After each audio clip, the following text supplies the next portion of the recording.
الحمدللہ آج کے اس پروگرام کا عنوان ہے ڈالر کا ڈاکہ اور اس کا حل، 17واں حصہ 17۔ اعوذ باللہ من الشیطان الرجیم، بسم اللہ الرحمن الرحیم۔ الصلاۃ والسلام علیک یا سیدی یا رسول اللہ وعلی ازواجک و اصحابک و آلک یا سیدی یا حبیب اللہ۔ الحمدللہ لاہور شہر میں آج بروز جمعۃ المبارک 18 رجب 1444 ہجری اور 10 فروری 2023 عیسوی کا دن ہے۔ ڈالر کے ڈاکے کے عنوان پر ان پروگراموں کے تسلسل میں آج ہم بات کریں گے ملک شام کے بشار الاسد پر اور ایک سابقہ بھولی بسری صورت اسامہ بن لادن پر۔ ابھی یہ حالیہ اسی فروری 2023 کے ابتداء میں جو ترکی اور شام میں بدترین اور شدید ترین زلزلہ آیا ہے، اس میں اب تک کی خبروں کے مطابق 16,000 کے قریب جو ہیں وہ لوگ شہید ہو چکے ہیں، فوت ہو چکے ہیں، دنیا سے رخصت ہو چکے ہیں، انتقال کر چکے ہیں، اور زخمیوں کی تعداد کتنی ہے ابھی پوری طرح معلوم نہیں۔ امدادی سرگرمیاں جاری ہیں اور جو کوئی بھی اچھی نیت سے مدد کر رہا ہے بالیقین اس کا اجر اللہ کے ذمہ کرم پر ہے۔ لیکن یہاں پہ آج کے پروگرام میں آپ کو یہ حقیقت بتانا مقصود ہے کہ امریکی خبریں دیکھ لیں، دنیا بھر کی آپ انٹرنیشنل میڈیا کی خبریں دیکھ لیں، ایران کا تہران نیوز دیکھ لیں، چائنا کا گلوبل نیوز دیکھ لیں، ٹھیک ہے، سعودی عرب کا عرب نیوز دیکھ لیں، پاکستانی اخبارات دیکھ لیں، آپ یہ دیکھیں کہ جو بائیڈن اس وقت امریکہ کا صدر ہے اور اس کے نمائندے نے جو پاکستان بھی آیا تھا پچھلے دنوں میں، ابھی اس نے شام کے حوالے سے یہ کہا کہ جی ٹھیک ہے، ہم شام میں زلزلہ زدگان کی مدد کریں گے لیکن ہم بشار الاسد کی مدد نہیں کریں گے۔ اب یہ کہہ کے ان وزیر صاحب نے، سیکرٹری صاحب نے جو بائیڈن حکومت کا نقطہ نظر واضح کیا، دنیا کو بتایا کہ ہم امریکہ والے چونکہ شام کے بشار الاسد کے خلاف اعلان جنگ کر چکے ہیں 2011 سے اور آج 2023 ہے، تو لہٰذا ہم زلزلہ زدگان کی تو مدد کریں گے لیکن بشار الاسد کی مدد نہیں کریں گے۔ یہ سٹیٹمنٹ دے کر کے وہ اپنے آپ کو یہ ثابت کرنا چاہتے ہیں کہ جناب وہ جو بات کہتے ہیں، وہ جو بات کرتے ہیں، وہ بڑی اصولی ہوتی ہے۔ اب ان کے اصول کا اصل چہرہ آپ دیکھیں کہ جی 2011 سے امریکہ جیسی دنیاوی سپر طاقت، بے شمار اسلحے والے، بے شمار جناب وسائل اور طاقتوں والے، مقابلے میں کون ہے؟ اتنا چھوٹا سا ملک شام اور اس کا ایک چھوٹا سا حکمران بشار الاسد۔ اچھا چلیں جی، اگر امریکی نقطہ نظر کو مان لیا جائے کہ بشار الاسد برا تھا یا برا ہے، تو اتنی بڑی سپر طاقت اگر 11 سال سے اس کو ہلاک نہیں کر سکی، ٹھیک ہے، تو پھر سادہ لفظوں میں تو یہی کہا جا سکتا ہے کہ تم اس کو ہلاک کرنا ہی نہیں چاہتے، صرف تم اس کے نام پہ ڈرامہ کر رہے ہو۔ اور اس ڈرامے کی دوسری مثال بلکہ دوسرا ثبوت یہ ہے کہ ایسا ہی اعلان جنگ القاعدہ اور اسامہ بن لادن کے حوالے سے بھی امریکہ نے کیا تھا، اور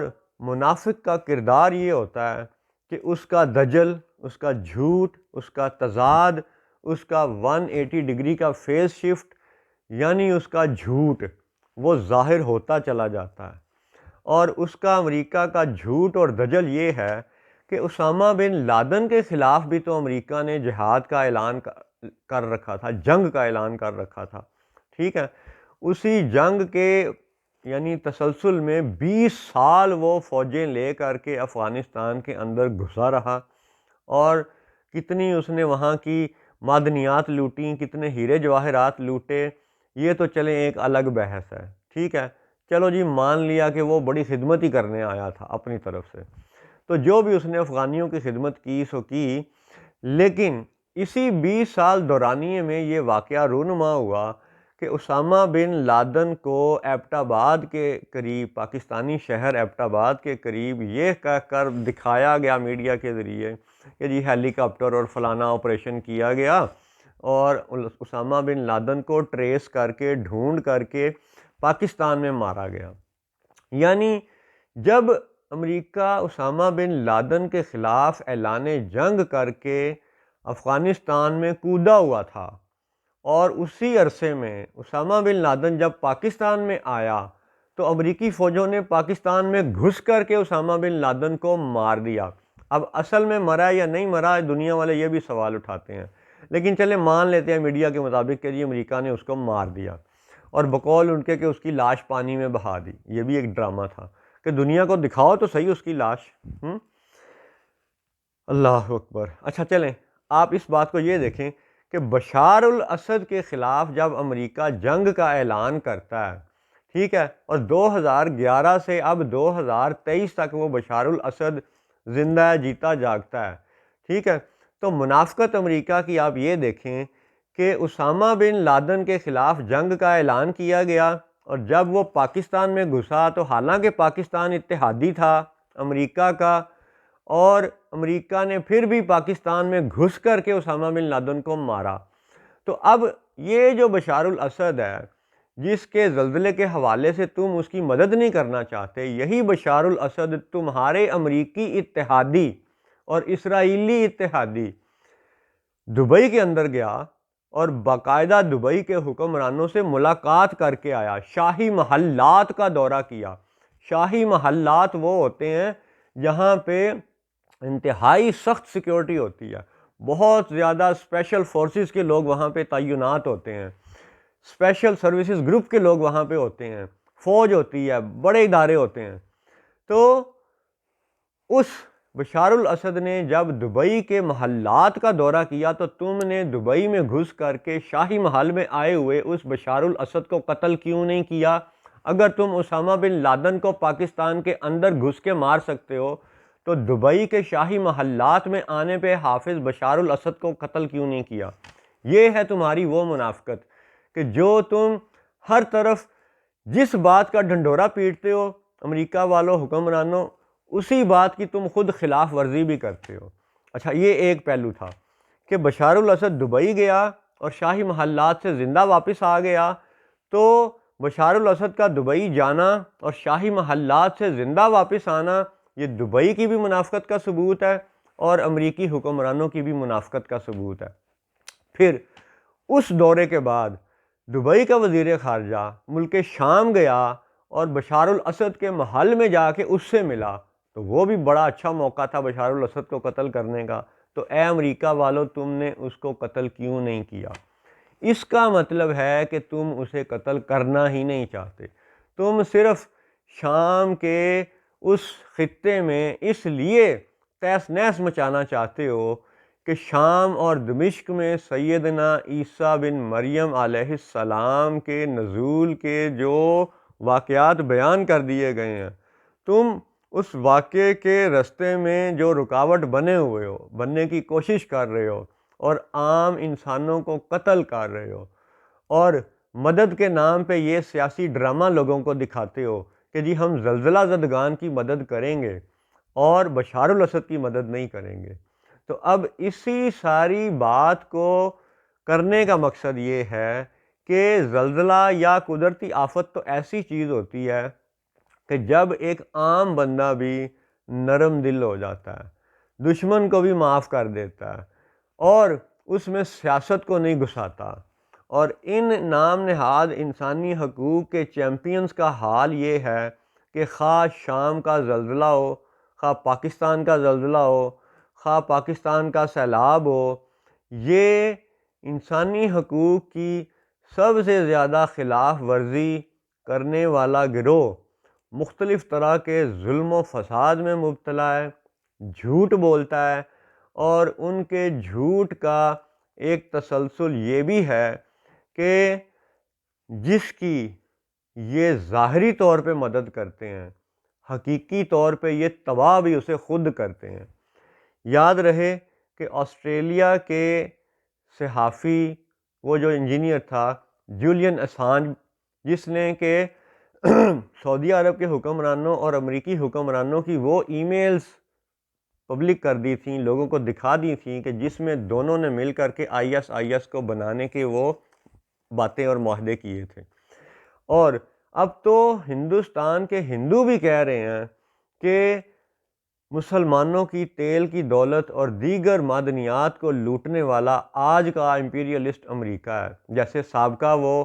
سامراج برطانیہ تھا، یورپی حکمران تھے۔ تو یہ سارے حقائق بتانے کا مقصد یہ ہے کہ ڈاکہ پہلے بھی جاری تھا، ڈاکہ آج بھی جاری ہے،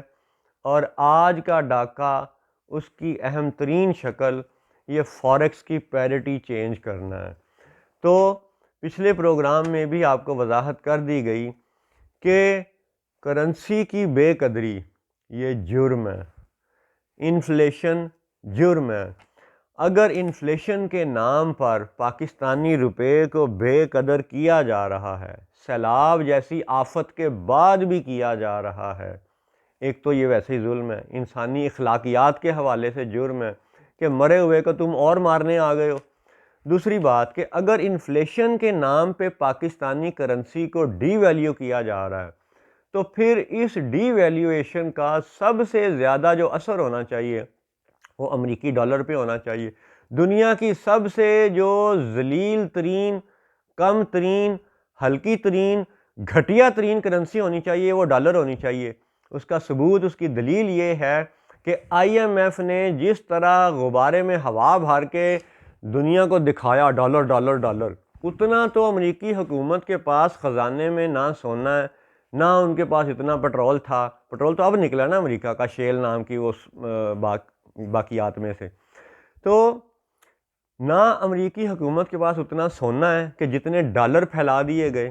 تو سب سے زیادہ افراط زر جو ہے اس وقت دنیا میں وہ تو ڈالر کا ہے۔ یعنی ڈالر لے کے اگر ساری دنیا آج امریکی حکومت کے پاس پہنچ جائے کہ آپ اپنے کاغذ کے ٹکڑے پکڑیں اور ہمیں سونا دے دیں، تو امریکی حکومت کے پاس دینے کے لیے اتنا سونا نہیں ہے۔ سب سے زیادہ انفلیٹڈ کرنسی اس وقت ڈالر ہے۔ تو اس حوالے سے اگر پاکستان پہ بے قدری کا دباؤ ہے، کرنسی ڈی ویلیویشن کا دباؤ ہے، تو اے میرے ادارے والو، جان لو، سن لو، سمجھ لو کہ اس انفلیشن کے حوالے سے سب سے زیادہ بے قدر کرنسی ڈالر ہونی چاہیے، کیونکہ یہ اس وقت دنیا میں سب سے زیادہ انفلیٹڈ ہے۔ آئی ایم ایف نے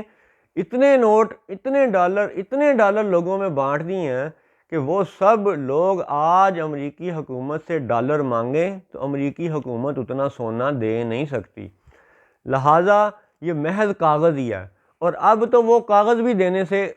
بری ہو گئے، اب تو وہ صرف سکرین پہ ایک ڈیجیٹل نمبر دکھاتے ہیں کہ جی یہ آپ کی جائیداد ہے،